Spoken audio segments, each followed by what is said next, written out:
Just listen.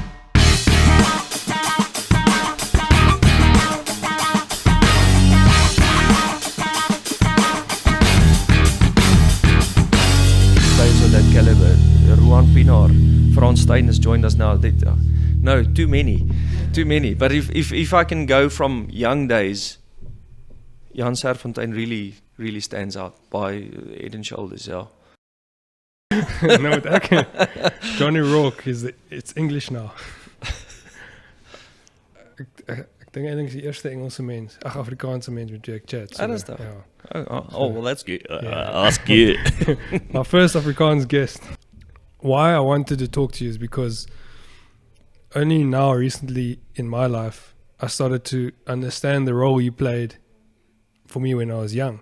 Not just you, but the mentors we had at school, Mr. Hugo, Mr. Follies, Mr. Bester and things. And, you know, when you're young, you're kind of just fooling around and things. But I look at the junior guys now, that 18-year-olds now, and how quickly you can go off the path. And the mentorship that keeps you focused, you know, never thinking about alcohol, never thinking about smoking, going out, just staying focused on your goals as an 18-year-old is very hard. And I can attribute the reason that I could get that right to the mentors I had at school, you being one of them. So as I've gotten older, I've started to appreciate mentorship and the role, you know, teachers and coaches play in your life. So I wanted to come to you to figure out what it was you did and how did you get it right. From psychology, I've started to think about, you know, the mentorship and the role it plays and look at it from that theoretical point of view, but from an experience point of view, you know, what is your take on mentorship and how you go about it? First of all, thanks. It's an honor to always work with young guys and be part of something bigger. So making a contribution like that, it's a compliment. So I appreciate. Thank you. Sometimes you're not sure how to answer that because you just do what you do, and sometimes it's right, sometimes it's wrong. Some guys react different to different scenarios.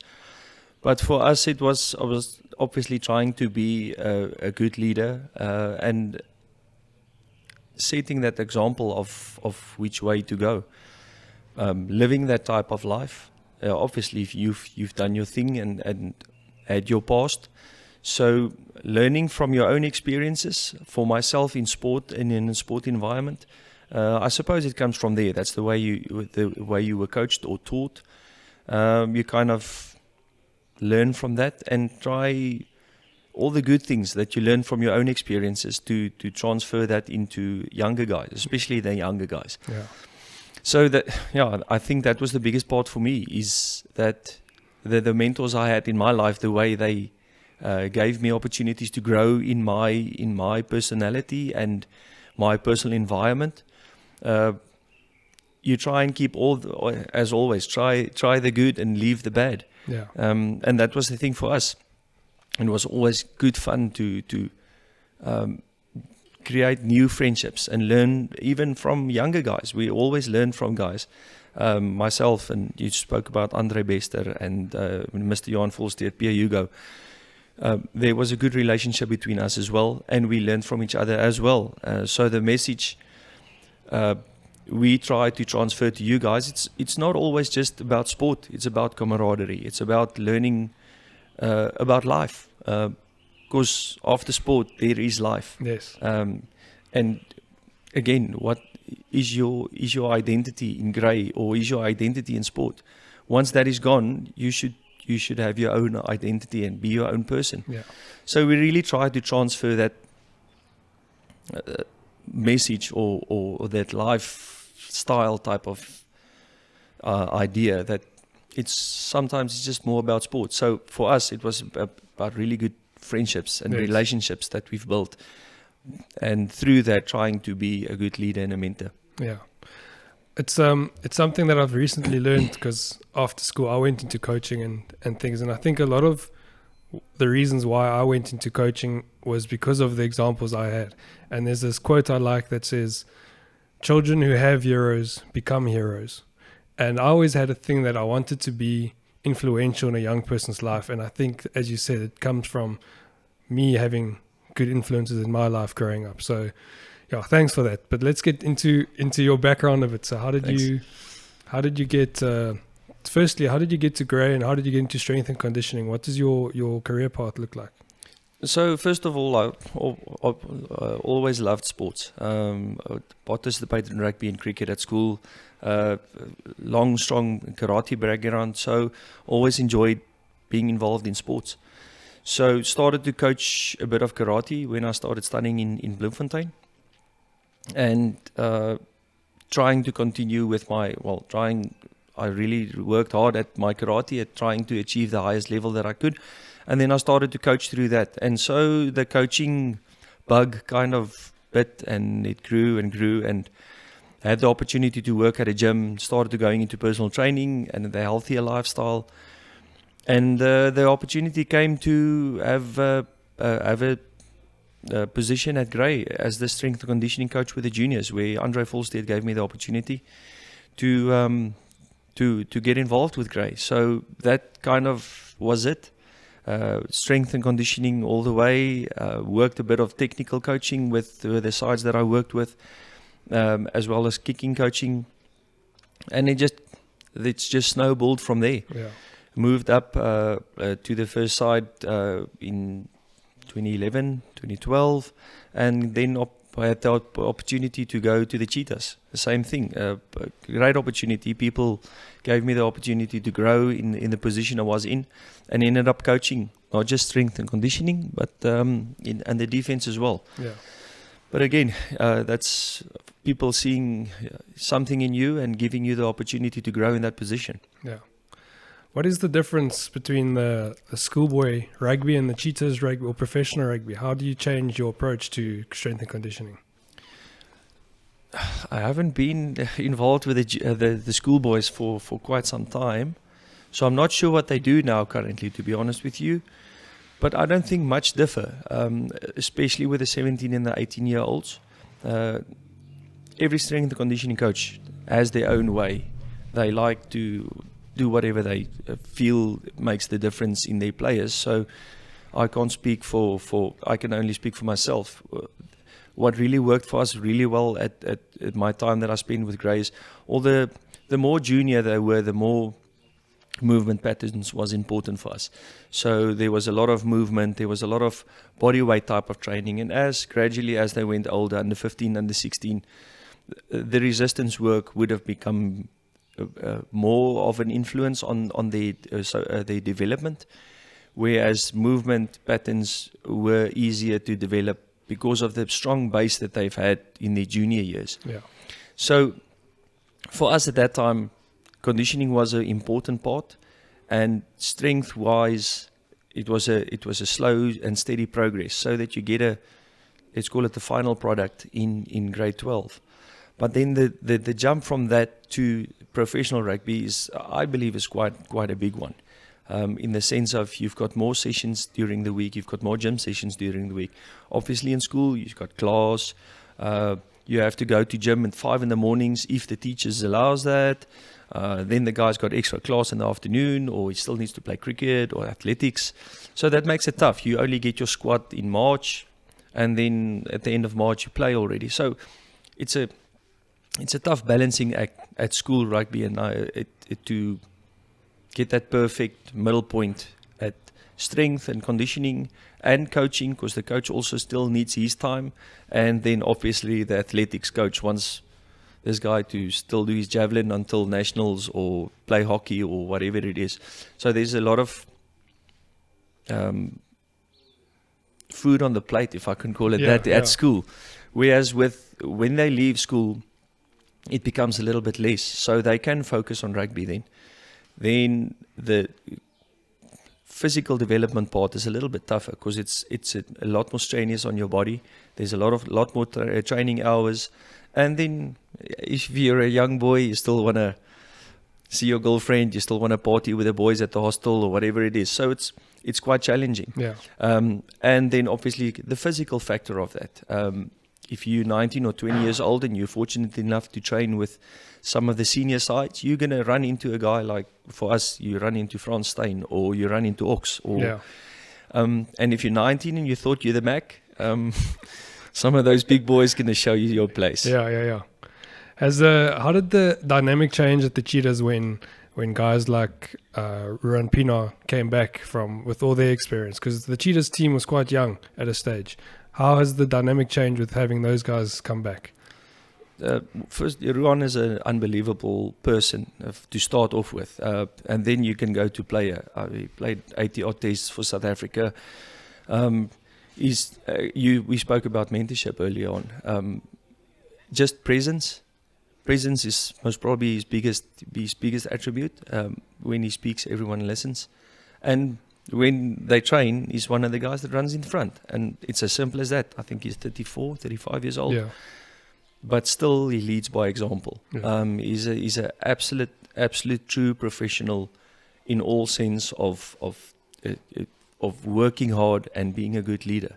So him coming to the Cheetahs and making the contribution that he did, it just speaks a lot about the type of person he is. Yeah. Massive contribution. Massive contribution. Yeah. You involved with all the teams, but your primary position is with the under 21s and the junior sides. Then is it called Supersport, Vodacom Cup? Yeah, the old Vodacom Yeah. Cup, Supersport Rugby Challenge. Yeah. So you're obviously dealing with younger players in those tournaments and those teams. Do you still feel that with the technical knowledge that you bring in conditioning, that you're still playing a mentorship role to help them leave school and enter the professional world? Yes, absolutely. There's because of the junior type of system, if I can call it that, there's a vast majority of players that not always come from big rugby schools. Yeah. So some guys are late developers, they come from a smaller town and they just come to study in Bloemfontein or Marties or wherever it is, but they still develop a little bit later. So conditioning wise, they might be a little bit more behind than some of the other players. So playing a role in that, in developing their movement patterns still at that age is still really important. So it's a massive part. It's a lot of broken homes. It's life. There's a lot of broken homes, troubles at home, illnesses, sickness, deaths. So it's an important part that you play as a coach to mentor those boys. Even some of the older guys. Yeah. Also still need someone. Yes. As a leader. Yeah. If you look at the situation now with COVID-19, how challenging has it been to keep the guys conditioned with the new season already coming up? That was quite a tough one. The government kind of applied the rules for you, so then you're allowed to train, then you're not allowed to train. So to start off with, we did send them some just body weight type of programs at home and some movement patterns that the guy could do at home, at least to just get them going. Because for 3 months at that point of time, 2 months, they haven't done anything sufficient as a professional athlete. So the programs that we did send out to them was to gradually increase the volume, the load that they were doing, and do what they can. Some guys used water bottles, bricks. I've seen guys taking big gas cans, anything that they could. So the guys really worked hard and trying to do what they could in this time. Yeah. And as time progressed, we had a little bit more volume of running that the guys could go outside. That time between 6 and 9 in the mornings. So at least they can go out and go run. Yeah. And as we came back to Bloem and we were allowed to train a little bit more in the small groups, the training obviously gradually increased. Yes. But again, it's you wipe the bar, clean the bar, stay at your station. It's the same story, and it's small groups. So you're only allowed to train with 4 or 5 guys at a time. Okay. So it worked out to be quite a long day because you got 4 guys now, and then the next hour you've got another 4 guys. So it's quite challenging. Yeah. But I must say the guys have been really receptive to the changes and disciplined at cleaning and trying to stay healthy as much as possible. Yeah. What is the timeline looking like for you guys? When can rugby maybe start again in this country? I am not sure, to be honest with you. Kosaru had an initial date of 12 September to start the Currie Cup off. But we haven't got confirmation of that. Yeah. So we'll see. Hopefully it's still that date. Yeah. And the under-21s might start at the same time. Okay. So then the Currie Cup will go, the senior side will go double round, and I think about the 19th of December would be the Currie Cup final. Yeah. If these dates are set out and confirmed by SARU, and obviously the government needs Yes. to give us the green light. Yeah. I think it was Jock Ninaba who said they won't play in the championship if the guys haven't had enough game time and been conditioned well. But that filters down to you, where Yes. you guys can't necessarily start Currie Cup if there's been no chance to condition. Yes. It's a lot of challenges you're facing. Yes, especially the contact type of work, going into scrums, going into the collisions. It's massive collisions. So we still need to receive the green light from the government to start training those collision skills. Yeah. And you need a couple of weeks to really get the players well conditioned enough contact-wise, so that you can try and limit the injuries as much as possible. Yeah. Otherwise, going into those collisions is just looking for injuries Yeah. if they are not well enough prepared. Yeah. So it's you're kind of on a knife's edge, waiting for the green light and how you prepare your players. But that's not up to us. We can just do in time what we can do. Yeah. It's a very tough one at the moment because it filters into next season. So now you have schoolboys that never played senior rugby or their matric rugby, now they have to play semi-pro rugby at under 19, under 21 levels. And what I thought about the other day, you have under 15 boys who have gone from under 15, no rugby under 16, and the next session of rugby is first team rugby at under 17. And it sets us up for a lot of danger. If the conditioning coaches and the physios aren't preparing those guys well enough, we could have a catastrophe of injuries coming up. Yeah, that's really unfortunate. All the unions, I believe, are stuck in the same position, whereas a lot of the 21-year-olds or the 20-year-olds of this year, they are contracted, and maybe they're coming off contract by the end of the year. But there was no rugby. There was a couple of young guns games in the beginning of the year. So you're 20 years old, you had the opportunity, maybe you didn't play. Yeah. And now the under-21 season might not go. And now next year it's an under-20 tournament. Yes. So then when they turn 21, the tournament's gone. So for 2 years he's not going to play rugby and have any exhibition of his skills and his talents. Yeah. So how is he going to renew his contract? Yeah. That is a real tough one. So hopefully those boys are studying, so that they at least have a platform to play from doing Varsity Cup. Yeah. So it's really tough, and it's the same thing as you just said about a boy it's a boy, 15 years old, all of a sudden he needs to play under 19 rugby. Yeah. Again, there's a 3 years difference. Yes. A guy who's developed through that time and space, they are bigger, they are stronger, they are more mobile. Injuries will occur. Yeah. So it's really tough prep for the conditioning coaches to do that type of work. And unfortunately, it's a contact sport. As much as you want to try and prep your players as much as possible to be injury free, injuries do happen. Yeah. So you can try your best to do what you can, and hopefully the season goes well then. There's been a lot of talk in the fan circles, the schoolboy fan circles, the rugby circles. I'm on a group on Facebook, some rugby group, and the talk is always about how rugby's become too what is the word? Too competitive. No, too hard. There's too many injuries. The collision is too dangerous.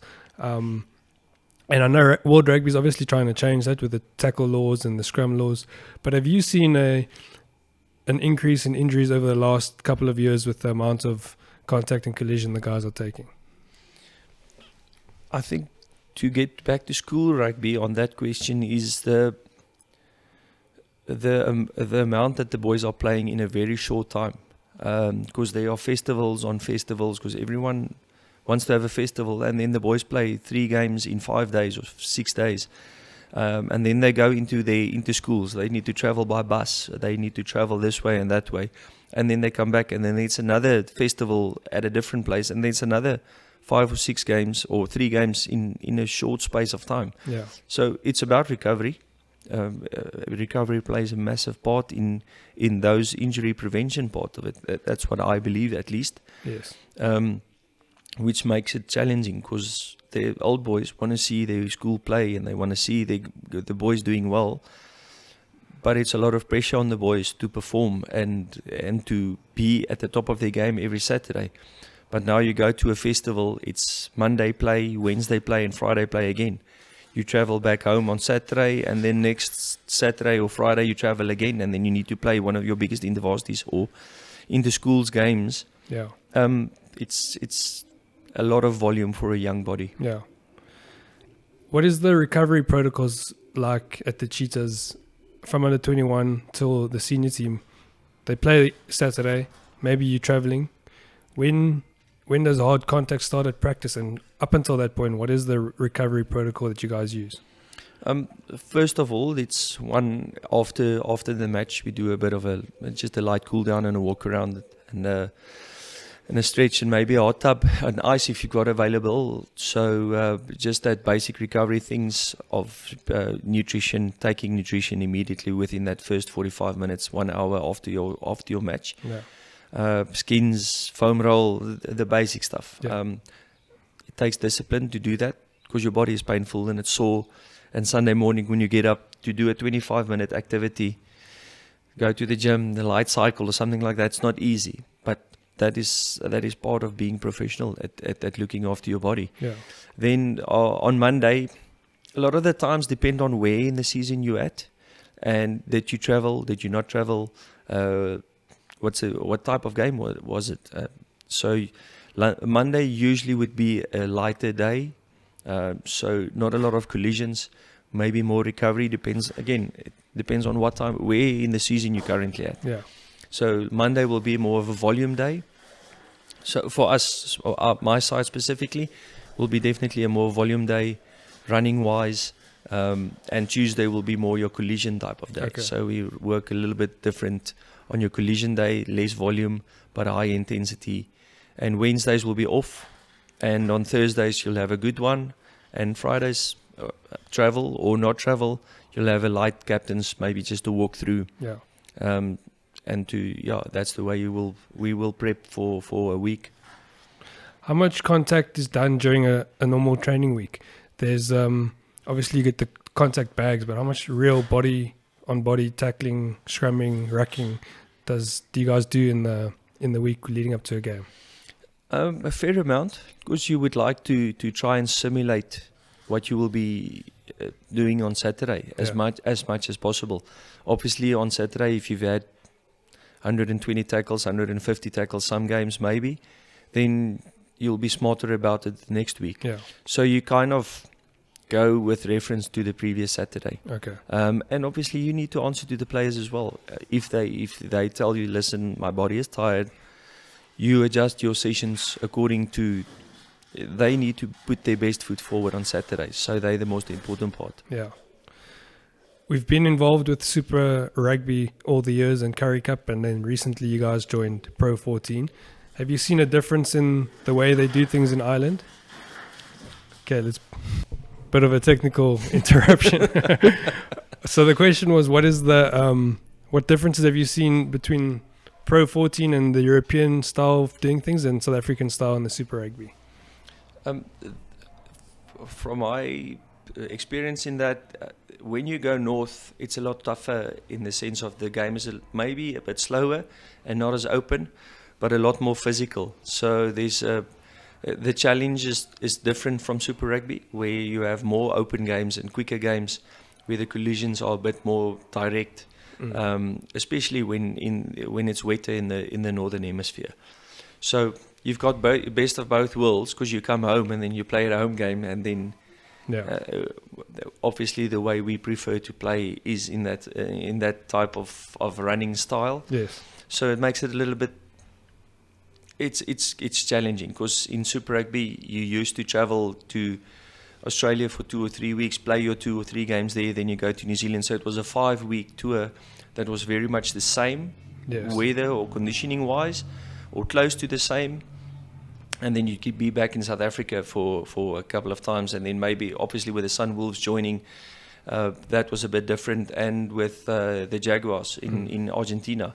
So that put some more travel stress on the players. They would travel Sunday morning, they will leave Bloemfontein after a match Saturday evening in Bloem. They will leave Sunday morning and they get to Christchurch on Tuesday evening.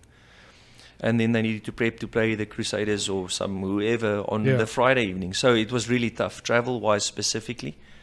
Whereas the travel is a little bit easier going up north. But then you go from training in Bloemfontein, 26, 28, maybe 32 degrees, and you go to Italy, and all of a sudden you eat a New Year's match just after New Year. It's 4 degrees or 2 degrees, and so it's a massive challenge for the players adapting to that. And then you fly there Tuesday, you travel back on Sunday, and you're back in Bloem. The next Saturday you're playing in 40 degrees weather. So it's a different challenge. Conditioning wise, very much the same. I think we didn't change much of our approach. We just worked in a little bit more in block type of work, so that we prep for, we know, okay, we're going to go 2 or 3 weeks, we're going to go to Europe. We'll prep for that specifically. Then we know we're back in Bloem for 2 or 3 weeks. And then the conditioning type of adjustment to that is specifically for what the demands will be for the next 2 or 3 coming games. Yeah. And it goes both ways. The teams that travel to you, they have a tough time playing in Bloem on the hard ground with the thin air and stuff. Obviously, that's a nice advantage to have. We had a quick discussion in the week. It's something I still want to find out, why the All Blacks are always good the last 20 minutes at Ellis Park. Because that was always one of South Africa's strengths at playing at Ellis Park, is the last 20 minutes using the high veld. And it's the same here, that we try and use that to our advantage. Why do you think the All Blacks have become so good at Ellis Park in the last 20 minutes? I don't know. That's what I just said. I would love to find out. You haven't found out yet? It's interesting because, I mean, the last couple of games that they did play at Ellis Park, the All Blacks were really good the last couple of minutes. They've won the game at the end a couple of times. Yes. It's an interesting one. Have you found the coaching styles in Europe are different than down south? Not so much technical. Just I think every guy is got to make his own bed. He's got an opinion on how to do this and how to do that, and that's their right to do whatever they want. So it's because there's a lot of southern hemisphere coaches in whether it's France or in the Pro 14 specifically.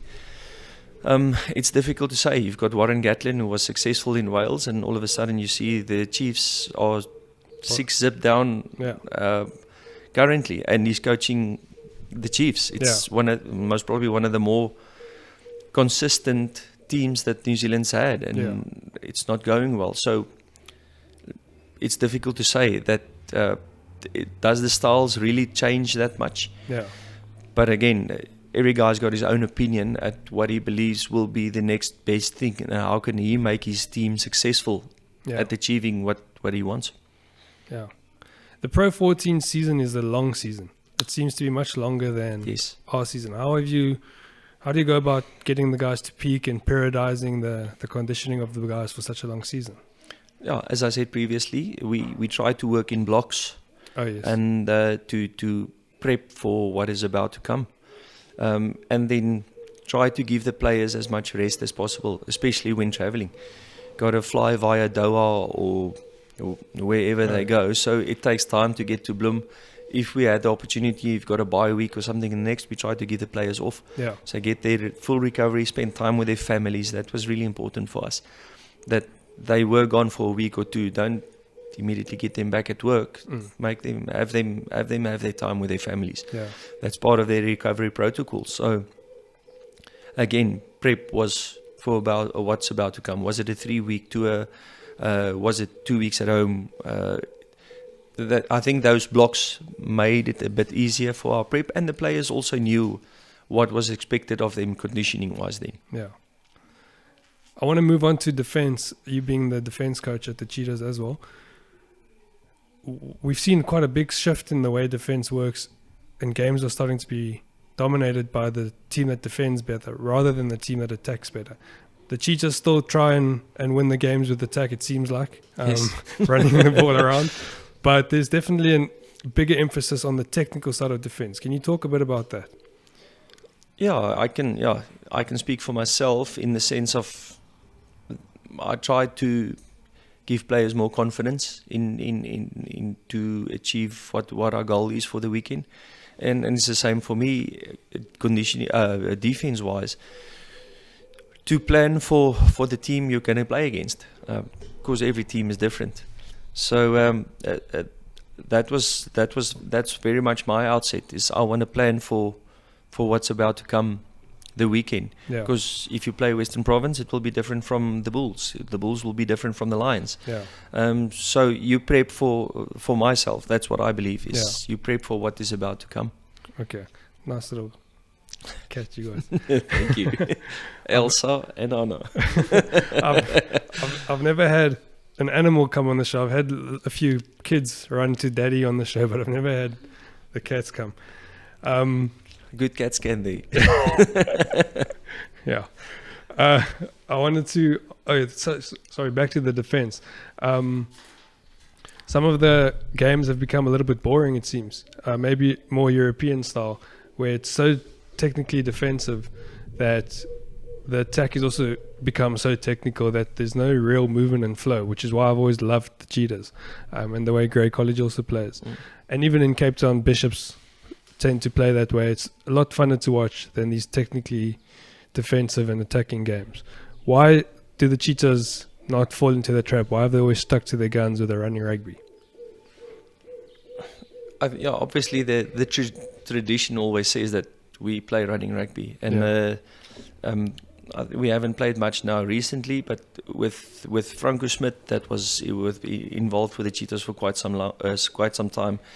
He encouraged running rugby as well, and he technically was a really smart, technically brilliant coach. Yes. So he encouraged players to play and attack the space that they see, and he had to attack the space, and he had plans to get into that space. I think he was a master, or is a master at coaching that type of thing, that you want to give the guys the freedom to play. Yeah. The way we love to play, and that's I must commend Franco on the way he coached. And now for us it's the same. We want to play. We still want to continue playing attacking rugby. Yeah. Is Franco going to Italy again? Yes. Is he the national coach at coach? Italy? Yeah. Okay, like to shift gears a little bit to the mental side of sport. One thing I've learned from you is you were quite hard on us mentally. You expected a lot. You demanded a lot of discipline through a very nice way of always getting your message across. You weren't ugly to anyone ever. But where does your philosophy around mental strength and mental things like resilience and discipline lie? Is that maybe from your martial arts and karate background, or is it part of your upbringing? Yes, one part of my upbringing. Obviously, very much Afrikaans background, military type of father. Yes. That generation. So yes, discipline was a big thing for me, but the karate background just poured some fuel on the fire. Yeah. You had to have discipline, and it's a disciplined sport, as any martial arts would be. So I felt that it just suited me well, discipline-wise, and respect all those type of core integrity, those core values that grew me as a person, made things a bit having more control of my life. Yes. To develop through those things, through those self-discipline, and through and sometimes you got it wrong the way you wanted to bring it over to players or to school boys. Yeah. Sometimes you got it wrong because you might be too much of a disciplinarian, and over time I've learned that every person is different. Sometimes I still get stuck that I can't understand why this guy doesn't get it. Yeah. And I must realize that I'm different. The way I coach might be different the way he receives it. And I must adjust to that so that Yeah. I can develop him the best he can be the way he receives that type of coaching. Yes. So, yes, I got it wrong a lot of times. I still get it wrong. Yeah. But I try to improve both the mental part of it, because it's really important to encourage a player the way he needs to be encouraged. Yeah. Sometimes it's just a pat on the back, and some folks just react better to, listen, you got to pull your socks up. Yeah. You got to go now. Yeah. But you have to find that midway between being an encouraging type of coach to being really tough on the guys, because sometimes you need to push mental boundaries for them to go through their own limits to become better. Yeah. On that note, what is the besides talent, what would you put those that have become the most successful that you've worked with personally? What would you put it down to? Which kind of mental skills or mental attributes that those guys have? Hard work. Definitely hard work. Because if you work hard and you challenge yourself to become better, Andre Volstead had always had a nice saying, today better than yesterday, every day. If that is your mentality and you want to be better and you want to work hard, and you do work hard, you don't say, yes, I work hard. You do work hard. That challenges your own mental limits. That puts you into spaces where you don't want to be, but those spaces will improve you as a player. Yeah. So when times are tough, it's not just you it's the having the tough time. It's 20 or 30 or 40 other guys that are going through the tough time with you. Yeah. But how do you put that into your own energy to develop yourself to become mentally stronger? You have to go into, let's call it, dark places. Yes. To develop yourself through those places. Yes, it's tough, but you got to go through it. If you don't go through it, you will never be better. Yeah. So as an S&C, a strength and conditioning coach, sometimes you need to put players into that place. Yes. But then you need to find the right way to encourage him to break through that barrier and to change his own limits. Yeah. And that's what you want to do. You want to push him to get to his ceiling, but then he needs to be the one that bursts through his own ceiling, not you. You can take him there. So that for me, for myself personally, was the way I developed, I suppose. Yeah. Is I had to go to tough places and go through and break your own barriers, break those shackles, go and push yourself so that you can be better tomorrow and come back and be better the next day. Yeah. One of the problems I've picked up with a sport like cricket is there's no real physically demanding things you can do to learn how to break through those barriers. Rugby, it makes it a little bit easier. You, having been involved with cricket for a long time, before you went to the Cheetahs, how would you say a cricket player or a cricket coach can enforce those, principles when there's no real physical workout with the strength and conditioning and things? That's a tough question. Yeah. That's a really tough question. For me, I think you said I always pushed you guys hard and wanted the best from you. And sometimes it was tough. And maybe that was the easiest way to do it, was through strength and conditioning. Yeah, it was. By changing your own limits and finding a place where some of the players were struggling to get to that place. Yes. But eventually, they fell into the group or joined the group, and the group pulled them up, and they broke through their barriers through guys supporting them. Yes. And I think that's the biggest part of teamwork, is sometimes your team needs to assist you and just encourage you to keep on going, keep pushing, don't stop now, come, we've got this, we've 2 more sets or whatever it is, just to encourage that type of work ethic. Yeah. Whereas cricket is a bit tougher because you don't have that type of conditioning sessions, but you can encourage your players to make sure that when you do a certain amount of bowling volume, for instance, you need to go through those 5 or 10 or maybe sometimes push the limit and get that 13th over in the nets, obviously through the proper chronic loads. Make sure that by the time he feels he's tired, he doesn't want to do it anymore, just encourage him to bowl another over, make sure those 6 balls are exactly where they need to be, Yeah. or they get the guys to bat and make sure this is the scenario, and try and put them into a position where they need to challenge themselves mentally, Yeah. and create scenarios where they would be under pressure. Yeah. That's the way I would approach it. Yeah. Do you miss working with cricket players at all, or do you just enjoy the rugby too much? No, I enjoy the rugby. Is it? The rugby is really good, yeah. Cricket's a long game, man. That's Yes, cricket is a really tough game. It's a very long game, and it takes a lot of discipline to develop yourself. In any sport. yeah. But because cricket, you're out there by yourself and you've only got 1 ball at a time. Yeah. It's easy to redo your areas that you have been working hard for quite some time. Yeah. And especially when you get to professional cricket, it's a lot of time away from family. Your family's investing with you. You know, Yes. I think in all sports with traveling, but cricket, the long hours that you're away from home, the long months and things. So I always have a soft spot for cricket players that can, consistently Yes. go through that. But to stay on the mental side of things, what is your take on the perfect superstar? So they have all the talent, they have the hard work. What are some other things that you would say players need mentally? Whether it's internal motivation, whether it's the way they think about the game, that just takes them to the top.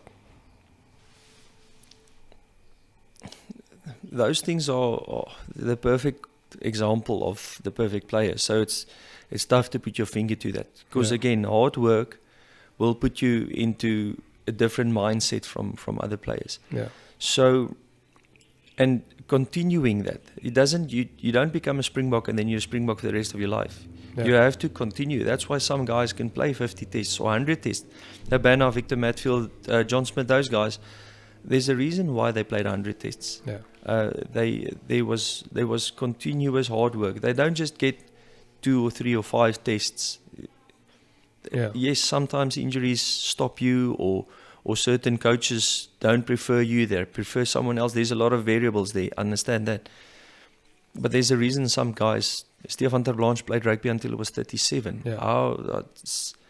It's unbelievable. I Yeah. mean, but that takes self-discipline. And those guys, mentally wise, have worked so hard that they are mentally so strong, they kind of, it just snowball and the circle just continues within themselves. So the intrinsic motivation is so much to achieve and keep on achieving. Yeah. And then it just spills over to being an example to a younger guy coming in. Yes. Because deep down it's competition.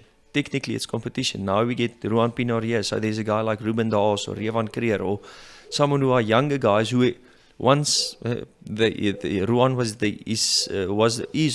maybe still their hero, and now they train with him. So now they see that, and he realizes that I need to prove to this guy why I'm so good. Yeah. Not prove, but just show and continue doing what he's doing. Yeah. Some of my friends, you just mentioned a name. I don't really want to talk about individuals too much, but a lot of my friends that just watch rugby, they've been very impressed from a early age with Revan Creer. Yeah. So on that note, having watched him, he seems to be a lot like Ruan Pienaar in the way he plays. Would you agree with that? Yes, absolutely. Yeah. I really enjoy. One is a brilliant guy. Yeah. Really hard worker. And is very, very sharp rugby brain. So it's very much in Ruan's mold. Yeah.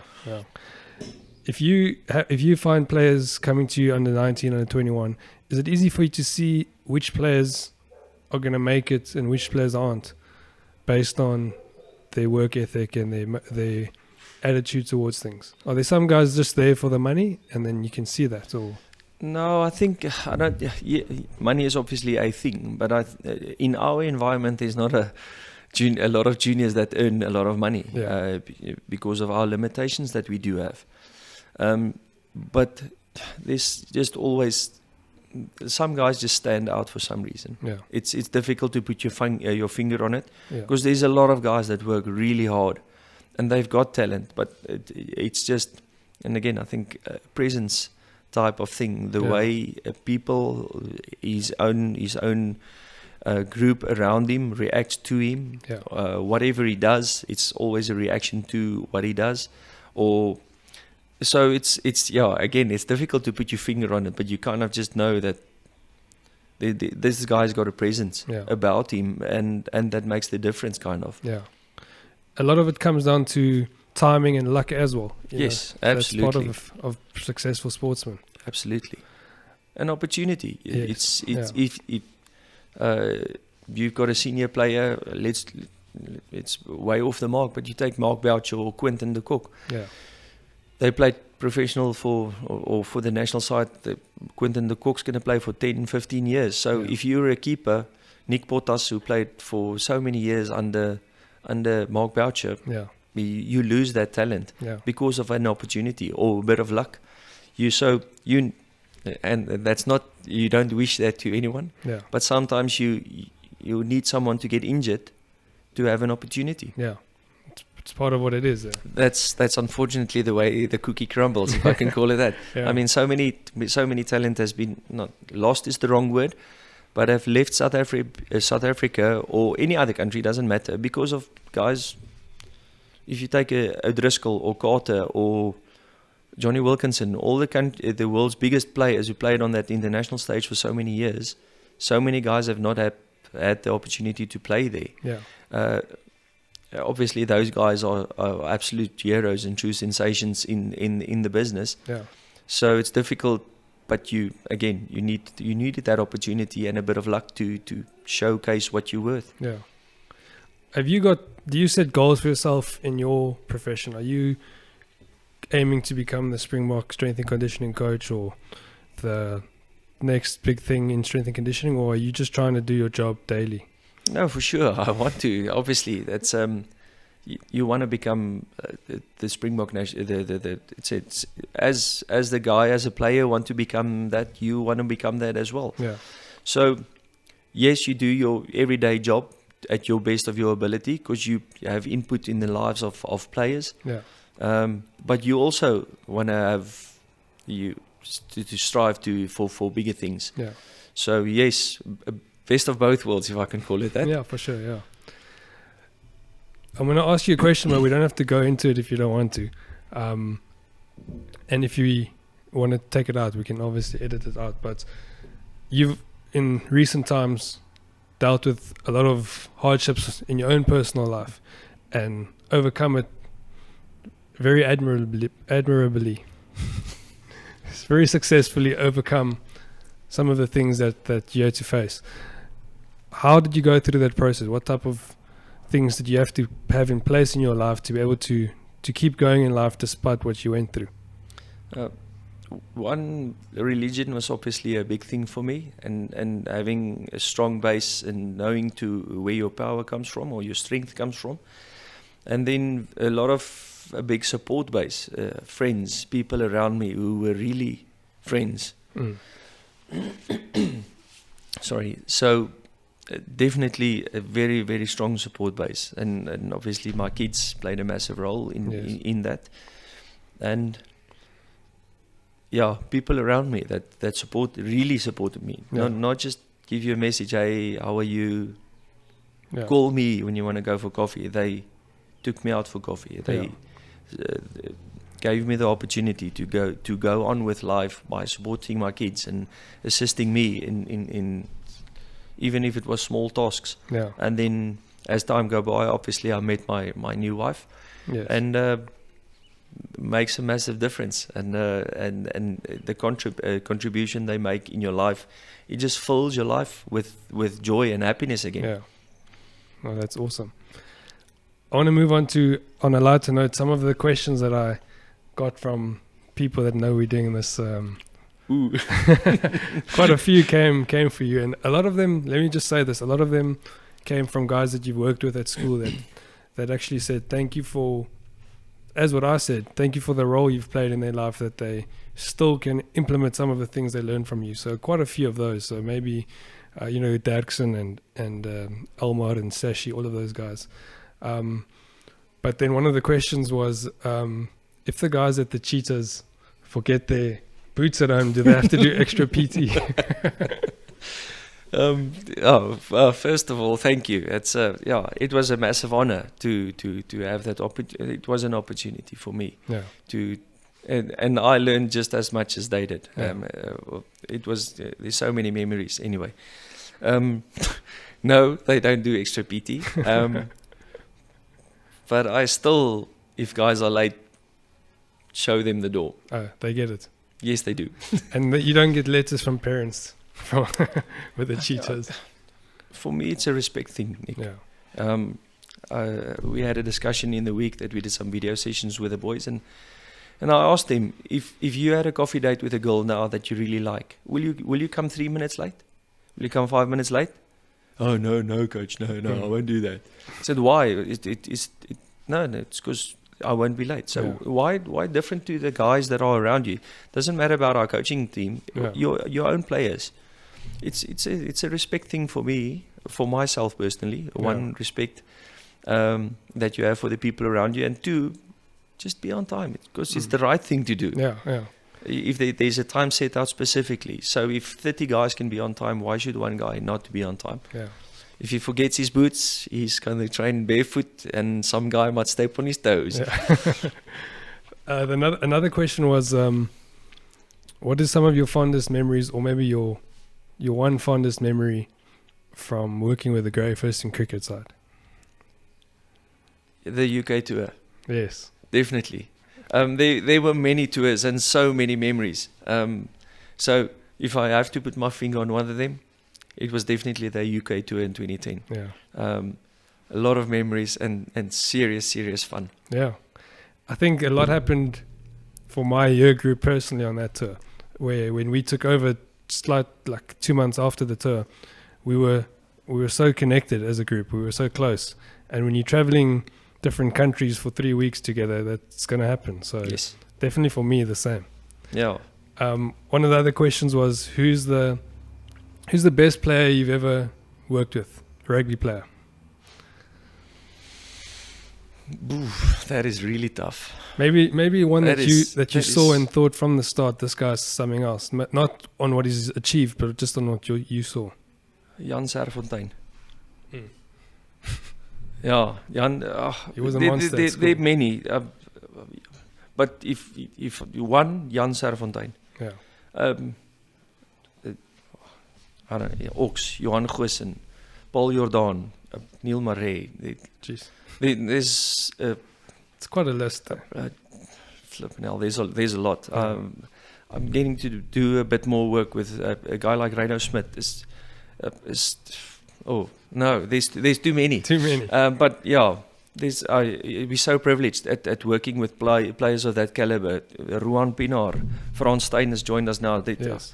No, too many, too many. But if I can go from young days, Jan Serfontein really stands out by head and shoulders. Yeah.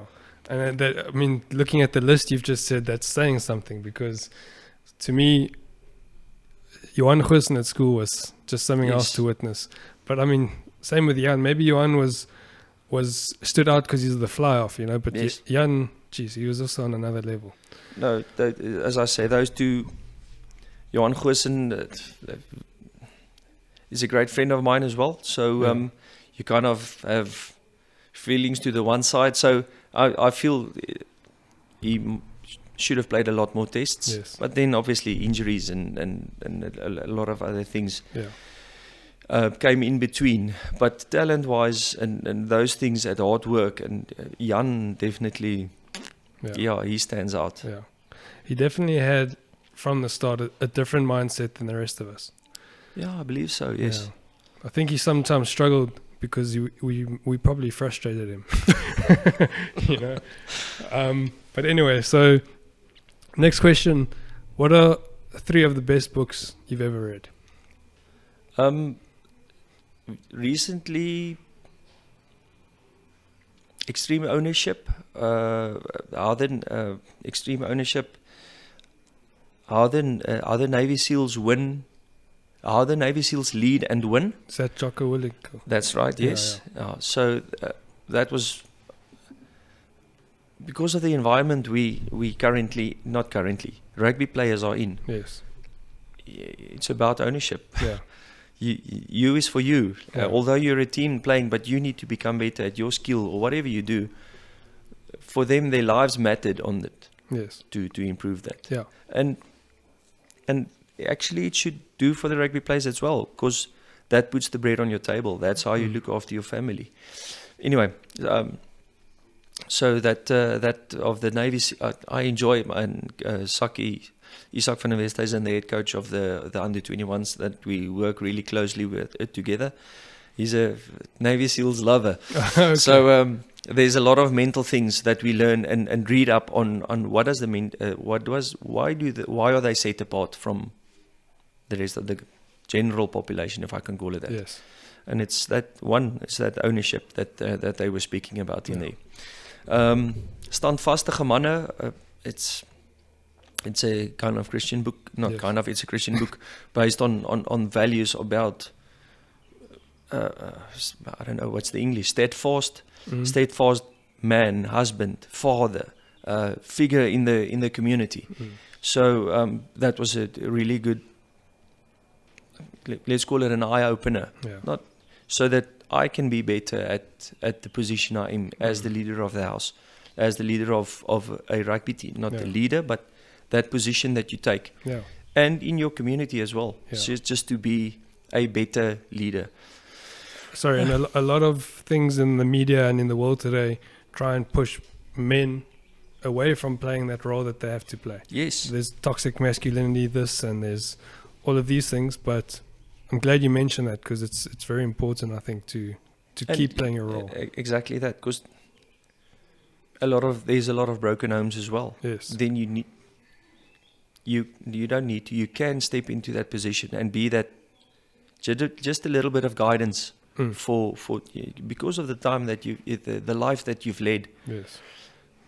You can step into that position and play a role in a player's life, which makes a massive difference. And I try and educate myself on that as much as possible. Yeah. But my first priority is my house and my home, so that I can be the leader here. So that was a good book, Standvastige manne. I think there's definitely an English version of it, but I'm not sure what the name of it is. Purpose Driven Life was also a good book to read. And then there's another book, Peak Performance, about one guy who basically had everything for him as a young entrepreneur. I can't remember, I read it a while back. And then just kind of lost everything. And the same with an athlete who had everything, who broke records as a junior track athlete in the US. And then those two came together and wrote a book together, Peak Performance. Yeah. Same thing, why does some people just stand out from the rest? Yeah. Though that was what I was trying to ask you, is because everyone has a certain amount of talent, but Yes. what is that thing that takes them just to the top, you know? And I think being in your position, you've seen good players fall away, and then you've seen good players become the best players, you know. So That's the hard work and the again, it's difficult to really put your finger on it, because you read these books and you learn about mental strength and you want to encourage players to be their best, but at the end of the day, it's that intrinsic motivation that needs to push yourself. And by getting the right motivation externally from the coach's words and the coach's maybe affirmations, maybe there's something that you need, or the other type of motivation, maybe he needs to be more hands-on. Then if those two get together, I think that might be the recipe for success. Yeah. If you have got that intrinsic motivation, you push yourself, and then all of a sudden your coach finds the right words, the right type of encouragement, the right motivation. Yeah. That might be the recipe for it. Yeah. It's interesting in a team sport, and having spoken to individual athletes like Wade Van Niekerk and Jason Smith, the CrossFit guy, they kind of put it down to having an obsession. Just to be better, obsession about understanding your sport better and how you can improve. But now in a team dynamic where you only play if the coach selects you. You only play the game plan the coach tells you to play. So it's the dynamic's a little bit different. It's interesting to get it from your perspective. Yeah, that's really tough. As I said earlier, because sometimes a coach comes in or goes away that really liked you, and then the new coach just maybe like someone else more, or you don't fit, like you said, into his game plan. Yes. So, but then if that happens, is the truly great players sometimes just evolve into what the coach's needs are. Yes. So a guy like John de Villiers, or played how many coaches he played under. Yes. You need to evolve, because otherwise you move out. So that makes it really tough.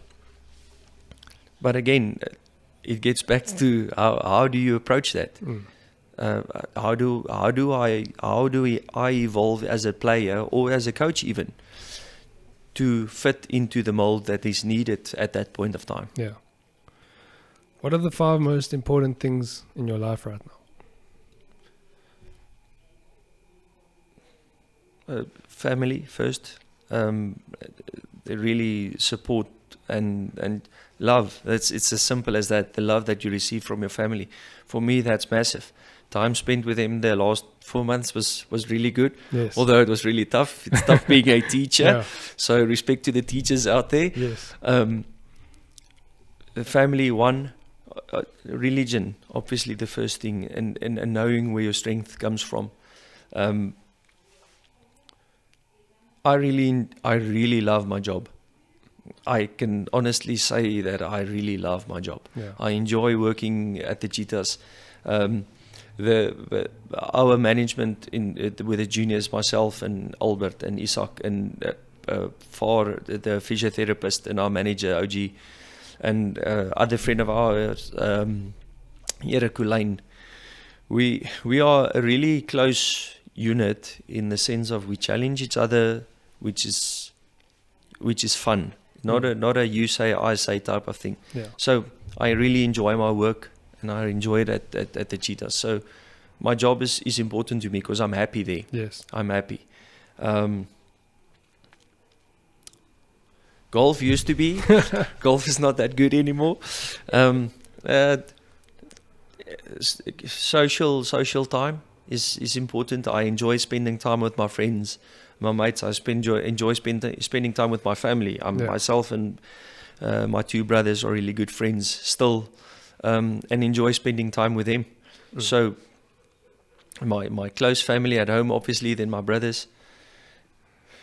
And number 5, I don't know. Fishing. Fishing.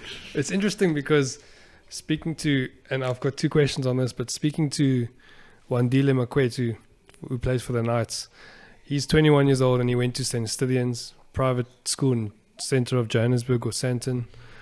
And coming to Bloem as a young guy who's never really experienced it, he says he didn't want to come at all.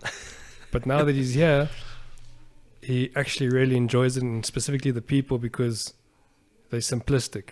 They're simplistic about life. They care about each other, and it's exactly what you couldn't find 5 things, because your life it's the love, the family, the religion, and the friends. It's based and the job, and it's simplistic, but it works. And when we get too involved with all these external things and materialistic things, is when we seem to fall. So that was just a comment on that. But the other thing is, why do you think someone like Wandile can come to Bloem and enjoy it so much? What is the secret about Bloem? My brother came to study, didn't want to, then he loved it. When I came to school, I didn't want to, and then I loved it. What is this thing about Bloem that makes people enjoy it so much? Because it's not the prettiest place. No, Bloem is not the prettiest place, but we've got Naval Hill though. It's tough to say. Again, you said it. It's the people. Yeah. The simplicity of life. It's not, you don't spend 4 hours a day commuting to work and back. It's, damn, this traffic was tough. It took you 20 minutes to get to work. Yeah. The mornings I drive 10 minutes to work. So simplicity is maybe the right word of Yeah. it. It's not a million things to do, so you do spend time with people. It's what you have. That's what you have. So you spend time with friends, and those are the people that make a difference, have good input in your life. Yeah. So, yeah, again, I just think it's the type of person that hangs around in Bloem Yeah. are all flat-headed or level-headed, not flat-headed, that might be wrong. Just nice level-headed people that don't chase money as much it might be in the rat race, maybe. Yeah. Yeah, I think it's the people, obviously. Yeah. Well, I mean, you've given me a lot of your time on a Saturday, and I thank you for that. But it shows, and you know, I had a lot of family here, and everyone's moved on, and friends have moved on, but you still feel yourself wanting to come back to connect with people like you, just because there's something in the air, maybe in the water, that make people just you appreciate people from Bloem, and so thank you firstly for your time and your input, and it's been an honor to chat to you and to get some of your insights into the Cheetahs and the rugby, but also just about life and to catch up again. So thanks. No, I can only say thank you to you. It's a privilege for me as well to be part of this, and to have the time and input that I could have had, and yeah, it was a massive honor. Thank you. Yeah, awesome. To end off, one last question. If you have one message now to maybe your younger self or a younger kid, what would it be? Just a message. I think the self-education part about developing yourself more mentally. I think I was mentally tough from a young age, but sometimes when I got into coaching and teaching, I transferred it the wrong way. As I said, every guy is an individual. Not everyone is the same as me. So if I can go back and get that message across to me, it would be to change my approach in that sense. Definitely. Yeah. It's interesting because, I mean, I loved working there at school, but when we did some fitness classes in PE and I was in the English class and some of those guys would mess around, as soon as I would start leaning towards messing around with them, you were extremely hard on me.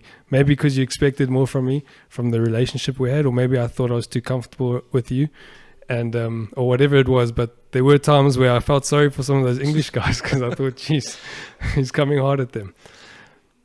Yeah, as I said, a lot of the times I approached it wrongly, and that's why I would, if I can take back those, I don't want to take it back. I've learned through that, and I've become better at approaching people for who they are.